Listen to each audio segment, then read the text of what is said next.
За эрхэм сэтгүүлч зураглаа чиглэлүүдэл ажиллана та бүхэнд энэ өглөөний мэндийг хүргэе. За Монгол Ардын нам өнгөрсөн 7 хоногт ээлжид 28 дугаар их хурлаа хуралдуулсан байгаа. Та бүхэн бас бидэнтэй хамтран ажиллаж энэ их хурлын мэдээллийг бас та бүхэн намын гишүүд дэмжигчид олон нийтэд бас хүргэсэнд талархлаа илэрхийлье. За өнөөдөр бид энэ их хуралтай холбогдуулж их хурлаас байгуулагдсан баг хурал анхны баг хурлын хуралдааны талаар болон энэ хурлаар чухам ямар асуудлыг шийдвэрлсэн бэ гэдгийг намын одоо энэ хурлаас бүрдсэн шинэ удирдлагууд та бүхэнд бас мэдээлэл өгнө. За ингээд өнөөдрийн хуралд бол Монгол Ардын намын ерөнхий нарийн дарга Амар Баясгалан, за Монгол Ардын намын хяналтын орон дарга Батбаатар, за газрын дарга нар бүрэн бүрэлдэхүүнээр оролцож байна. За ингээд хэвлэл оруулах гэснийг мэдэгдээ. Ингээд ерөнхий нарийн даргад микрофоныг өгье. За баярлалаа. За та бүхэнд энэ өдрийн мэнд дэвшүүлье. Монгол Ардын намын 28 дугаар ээлжид их хурал өнгөрсөн 7 хоногт амжилттай болж өнгөрлөө. Бид анхнаасаа намынхаа их хурлыг бол үндсэндээ 3 өдрийн дотор багтааж хуралдуулна гэсэн тооцоотой ажилласан. За их хурлын ажил маань бас 2 өдрөөр сунж үндсэндээ 5 өдрийн туршид их хурал хоролдлоо. За их хурал сонсон шалтгаан бол намын их хурлын төлөөлөгчид их хуралд бас нэлээд идэвхтэй оролцож санал бодлоо чөлөөтэй илэрхийлж олон хүн санал хэлж асуулт асуусан учраас бас их хурлын үйл ажиллагаа бол нэлээд уртассан гэж ингэж хэлж болно. За намын 28 дугаар их хуралд 211 мянган гишүүнээ төлөөлж 1309 төлөөлөгч бол сонгогдож ирсэн. За 1309 төлөөлөгчөөс 1283 төлөөлөгчийн мандатыг бол мандатын комисс хуралдаж хүлээн зөвшөөрсөн байгаа. За тэр нь юу гэхээр их хурлын төлөөлөгчийг сонгох орон даяар зохион байгуулсан хурлын үйл ажиллагааг бол бас нэлээд хатуу чанга журмын хүрээнд бол зохион байгуулсан. Тэр журмаараа тухайн орон нутагтаа амьдардаг намын анхан шатан болон дунд чатны байгууллагатаа ажилладаг аймаг нийслэл сум дүүргийн иргэдийн төлөөлөгчдийн хурлын сонгуульд төлөөлөгчөөр сонгогдсон. За намын хорооны сонгуульд ажилтан гэсэн нөхдүүд сонгогдох боломжтой байсан. За энэ журмын тодорхой заалтыг зөрчсөний улмаас 30 гаруй төлөөлөгчдийн бүрэн эрхийг бол хүлээн зөвшөөрөх боломжгүй болсон. Тийм учраас 1283 төлөөлөгч бол намынхаа их хуралд оролцсон. За төлөөлөгчдийн 306 буюу 23.4% нь эмэгтэйчүүд байсан. Энэ бол одоо бас эмэгтэйчүүдийнхаа дуу хоолойг намынхаа их хуралд өргөнөөр оролцуулах тэр боломж нөхцөл бол бүрдснээр бас их онцлог болж байгаа.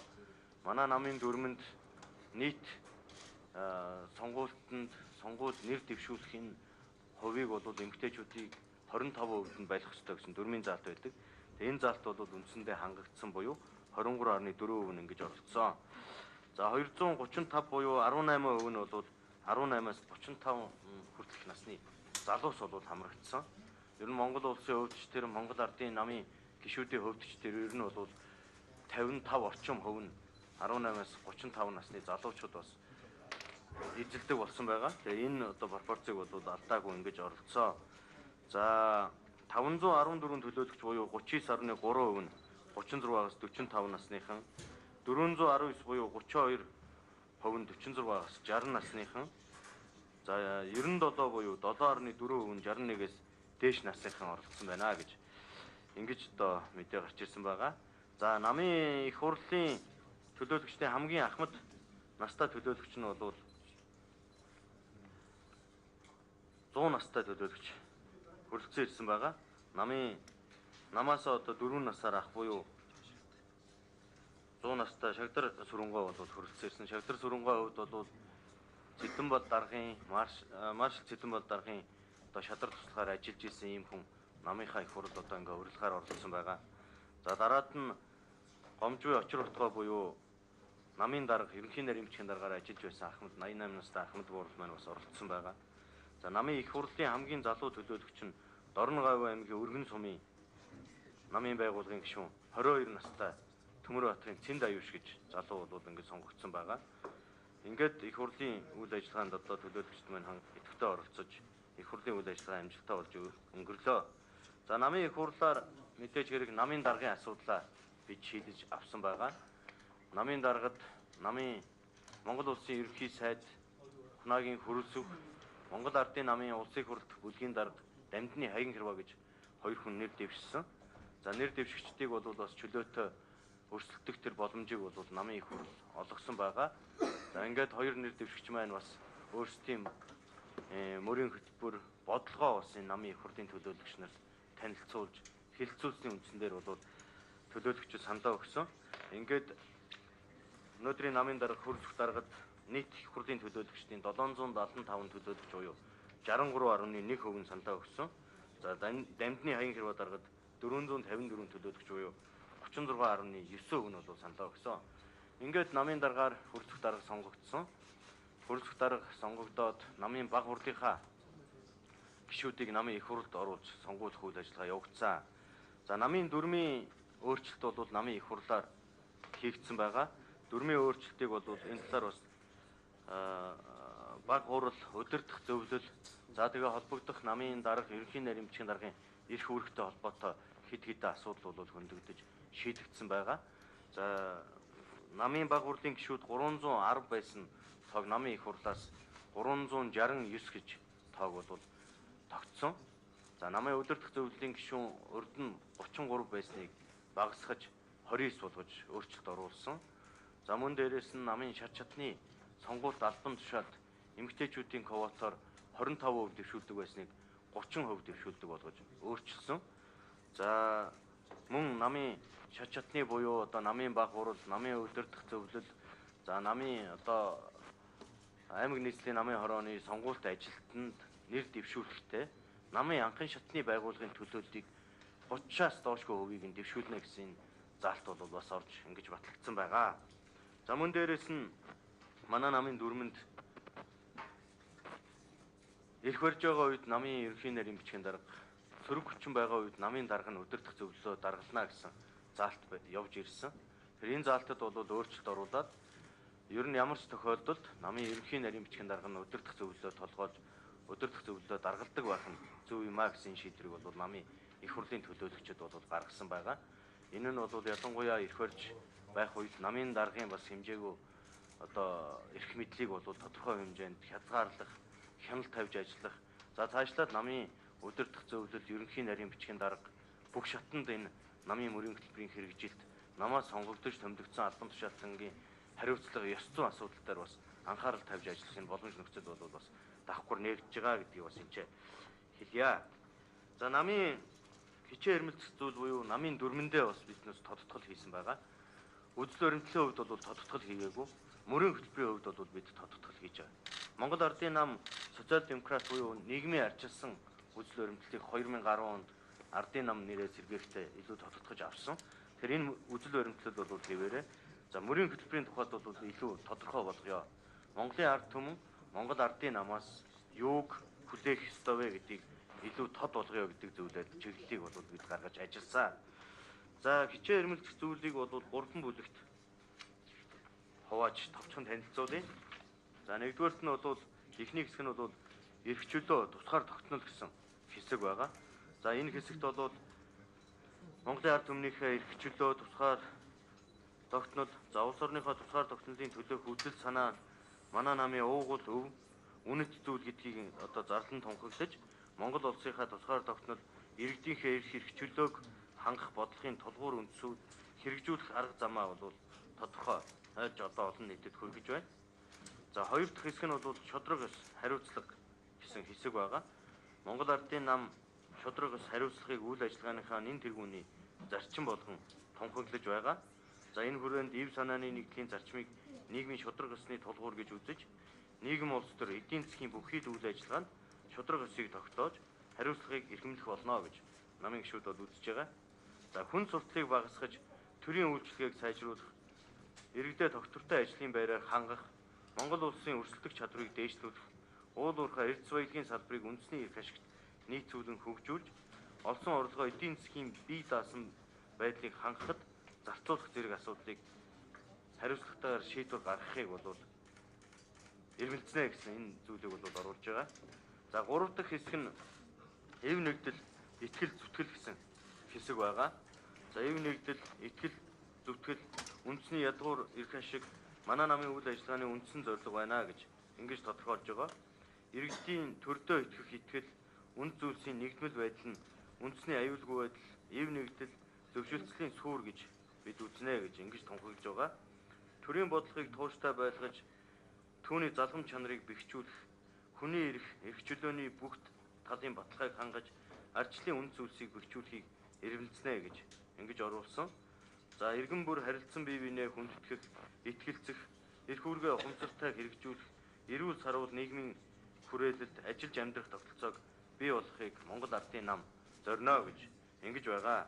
За ингээ Монгол Ардын намын хичээл өрмөлдөх зүйл буюу мөрийн хөтөлбөр нь намын бүхий л үйл ажиллагаанд баримтлах үндсэн тулгуур үзэл баримтлал цуур зарчмууд юм аа.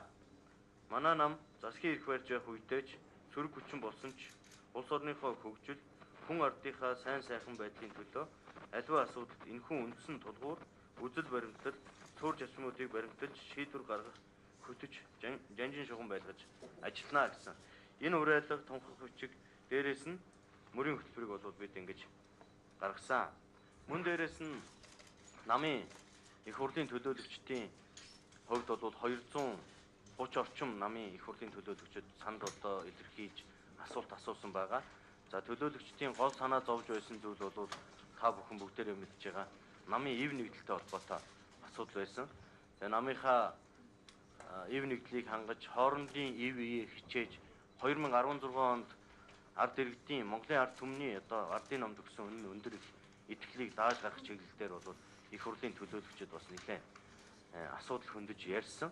За үүнтэй холбогдуулаад намын дүрмэндээ бас тодорхой заалтыг оруулж байгаа. Тэр заалт юу гэхээр улсын их хурлын гишүүд, засгийн газрын гишүүд, аймаг нийслэл, сум дүүргийн иргэдийн төлөөлөгчдийн хурал сонгогдсон төлөөлөгчид бас ЭВ-ийг хичээж намын мөрийн хөтөлбөрийг хэрэгжүүлэх чиглэл голчлон анхаарч ажиллах ёстой гэсэн заалтыг бол оруулж байгаа.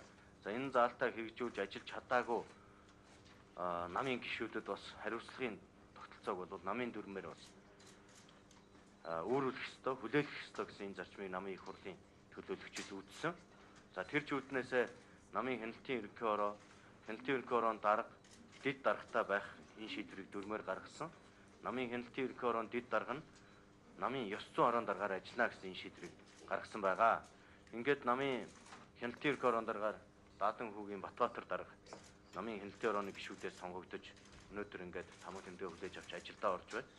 Намын ёс зүйн хорон даргаар одоо Түнтүүгийн Баасан цогт гэж одоо сонгогдож ажиллаж байна. Хяналтын ерөнхий орон дэд дарга өгөөд ёс зүйн орон дарга гэсэн юм тусгай тушаалаар ингээд ажиллана. Тэгээд бид цаашдаа намынхаа эв нэгдлийг хангах чиглэлээр намын дотоодод намын гишүүдтэйгээ бас хариуцлага тооцдог, ёс зүйг нь ярьдаг байх энэ зарчмаа бол бид барьж ажиллана гэж ингэж бодож байгаа. За намын удирдах зөвлөлд 29 байгаа. Удирдах зөвлөлийн 29 гишүүний нэр хэвлэл мэдээлэлээр та бүхэнд хүрсэн учраас би энэ дахиж уншмааргүй байна. Намын ерөнхий нарийн бичгийн дараагаар миний виз цаашдаа үргэлжлүүлэн ажиллахаар ингэж болж байгаа. Намын орон тооны нарийн бичгийн дараагаар бас өнгөрсөн хугацаанд ажиллаж ирсэн Батинх дарга маань ажиллахаар болсон байгаа гэдгийг ингээд та бүхэндээ мэдээлье. Ингээд миний хийх мэдээлэл дуслаа. Та бүхнийхээ асуултанд хариулъя. За.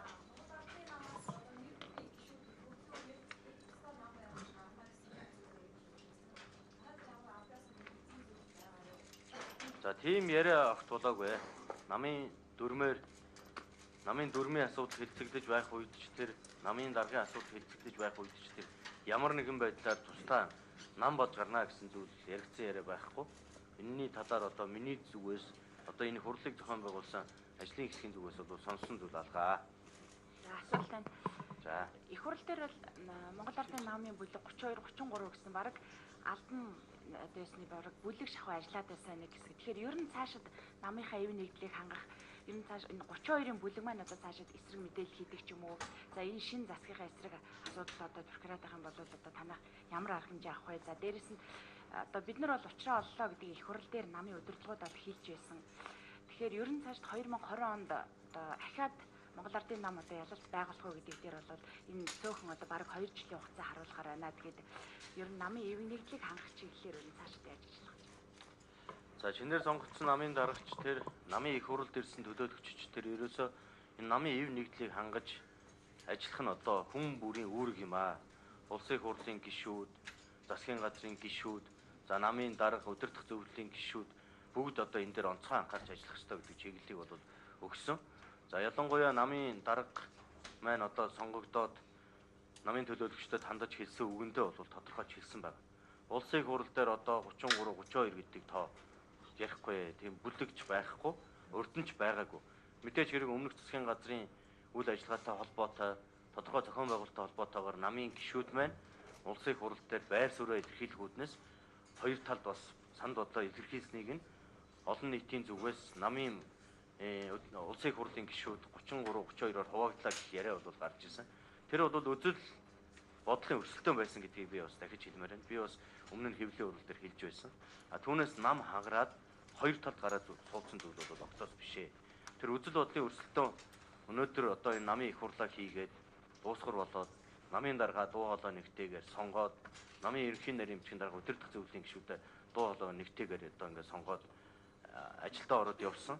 Цаашдаа одоо тэгж хагарч, бутарч, талцаж ингэж явах боломж нөхцөл бол нэгдүгээрт байхгүй. Яагаад тэгэхээр түрүүн хэлсэнчлэн намын их хурлаас ив хичих үүргийг одоо дээд байгууллагаас өгсөн учраас энэ дээр гишүүн болгон дор бүрийн анхаарч ажиллах ийм шаардлага тулгарч байгаа. Дээрээс нь улсын их хурлын гишүүд маань бас нэлээдгүй ив олцгоосон. Намын их хурал дээрч тэр удирдах зөвлөлийн хурал дээрч тэр баг хурал дээрч тэр ер нь бол ив олцгоосон. Үзэл бодлын сөргөлдөөнд бие биендээ бас хатуу хөвч чулуудаж явсан нөхдүүд маань нэг нэгнээсээ уучлалт гуйсан, эвлээд хамтдаа зүтгэе. Энэ 16 онд өгсөн энэ өндөр их итгэлийг 20 онд биднээс дааж гарахын төлөө хамтдаа хичээн зүтгэе гэсэн нэгдсэн юм зорилго төр нэгдсэн гэж ингэж хэлж болно. За.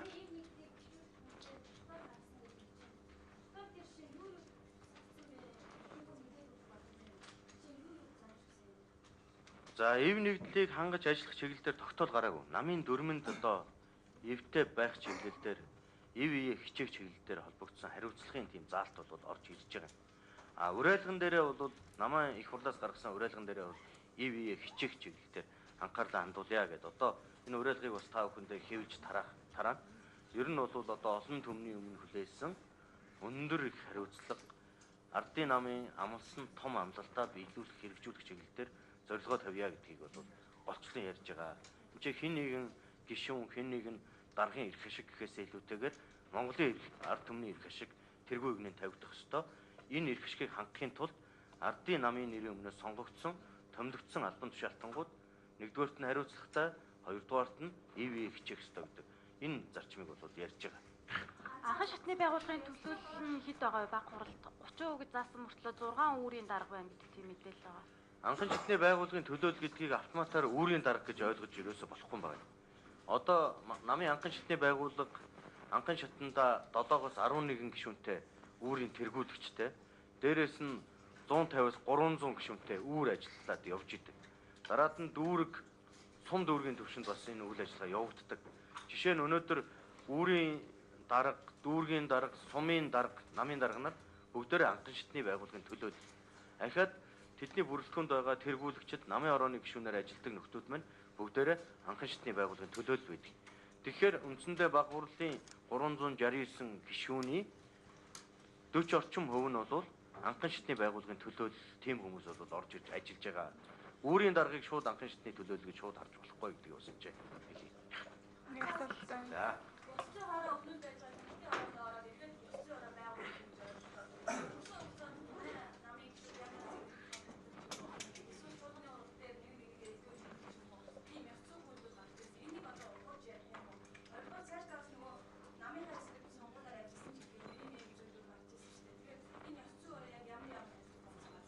Ер нь ёс зүйн хороо өмнө нь 2013 он хүртэлх хугацаанд бол байсан. Ёс зүйн хороонд дараагаар ажиллаж, ёс зүйн хорооны гишүүнээр ажиллаж тухайн цаг үед нь одоо ёс зүйгээ алдсан намын нэр хүндэд сэвтэй үйл ажиллагаанд холбогдсон авилгал хэл ахуулын хэрэгт холбогдсон этгээдүүдэд бас ёс зүйн хороо дүгнэлт гаргаж намын хяналтын ерхий хороогоор оруулж намаас хөх хүртэл арга хэмжээг авч ирсэн тийм тохиолдол байгаа. Цаашдаа бас энэ ёс зүйн хороо бол тийм байдлаар ажиллана. Намынхаа нэр хүндийг өргөх, намын нэр хүндийг унгаасан үйлдэлд холбогдсон этгээдүүдтэй хариуцлага ёс зүй ярьдаг байх нь чухал гэж үзэж байгаа. Тийм учраас ёс зүйн хороо бол илүү шудраг, илүү зарчимтай, илүү хариуцлагатай ажиллах ёстой гэж ингэж үзэж байгаа. Тэгээ ёстой ороо одоо шинээр бүрдэж байна. Мэдээж одоо үйл ажиллагаагаа эхлүүлээд чигдрүүлээд явхад тодорхой хугацаа шаардна. За мэдээжийн хэрэг одоо хууль батлагдсан өдрөөс хэрэгждэг гэдэгтэй адилхан ёс зүйн хороо өнөөдөр Монгол Ардын намд бий болж байгаа. Энэ өдрөөсөө эхлээд цаашаа ёс зүйн хэм хэмжээг сахиулах чиглэлээр намын гишүүд, намын сонгогдсон томилогдсон албан тушаалтангуудад албан бичгээр хандаж ажиллаад явна гэж ингэж бол харж байгаа. Нэг асуулт байна. Намын гинсэгийн одоо эрх хэмжээ яаж нэмэгдсэн? За 13 онд болсон намын 27 дугаар их хурлаар намын дүрмэнд өөрчлөлт оруулаад намын дарга нь удирдах зөвлөлөө даргална гэсэн дүрмийн заалт байсан. Үндсэндээ өнгөрсөн 4 жилийн хугацаанд намын ерөнхий нарийн бичгийн дарга бол одоо энэ цагаан байрны ажлын аппаратын дарга гэж явж ирсэн. Одоо орсон өөрчлөлтөөр намын ерөнхий нарийн бичгийн дарга нь намын удирдах зөвлөлөө толгойлж, намын удирдах зөвлөлөөс гарах улс төрийн болон бусад шийдвэрүүдийг одоо хариуцаж гаргах энэ бүрийн эрх нь бол нээгдэж байгаа.